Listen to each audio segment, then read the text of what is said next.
Setelah 5 tahun berjalan, moderasi beragama sebagai program nasional dalam RPJMN 2020 sampai 2024, faktanya masih memiliki PR yang belum teratasi, bahkan menciptakan masalah baru. Ali Zainal Bagir dari CRCS UGM yang juga penulis sebuah buku komprehensif berjudul Politik Moderasi dan Kebebasan Beragama, suatu tinjauan kritis, dalam kolom dengan judul Kebebasan, Kerukunan, atau Moderasi Beragama mengatakan, jika ditilik dari perspektif resolusi konflik, interest-based approach yang diperlukan untuk mengatasi konflik sebenarnya adalah pembangunan relasi dan kerjasama. Sementara itu, moderasi beragama justru bisa berpotensi mempertajam pembelahan karena label moderat dan tidak moderat. Lagi pula, orang tidak harus menjadi moderat untuk bisa bekerja sama, dan orang moderat belum tentu bisa bekerja sama. Adib Khairil Mustafa, mahasiswa pasca sarjana UIN Sunan Kalijaga Yogyakarta, dalam kolom yang tayang di Detik, mendefinisikan kebebasan beragama dan berkeyakinan lewat program moderasi beragama sebetulnya meniscayakan suatu bentuk pluralisme antagonis, alih-alih pluralisme yang agonis. Moderasi beragama hanyalah upaya penyeragaman terhadap interpretasi, tafsir, dan ekspresi keagamaan yang sebetulnya sangat plural dan beragam. Dengan tegas, Adib Khairil Mustafa mengatakan, ada gejala untuk mendefinisikan kebebasan beragama berdasarkan selera negara daripada berdasarkan selera publik. Alih-alih membela hak individu untuk beragama dan berkeyakinan, negara dengan genit justru menawarkan. Lebih keras, Seno Sigit dalam tulisan di koran Kompas edisi 14 Agustus 2022 berjudul Sisi Diskriminatif Gerakan Moderasi Beragama. Ia berkata, program pengarus utamaan moderasi beragama tidak berangkat dari kesepahaman bersama tentang definisi agama yang memenuhi prinsip kesetaraan bagi semua warga negara.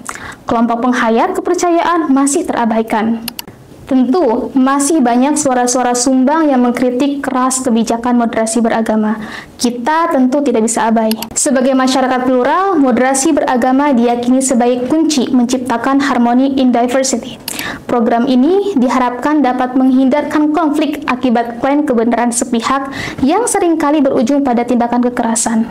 Namun, dalam pelaksanaannya, faktanya, moderasi beragama masih memiliki PR yang belum teratasi, bahkan menciptakan masalah baru. Pertama, moderasi beragama cenderung memposisikan agama sebagai faktor pemicu konflik.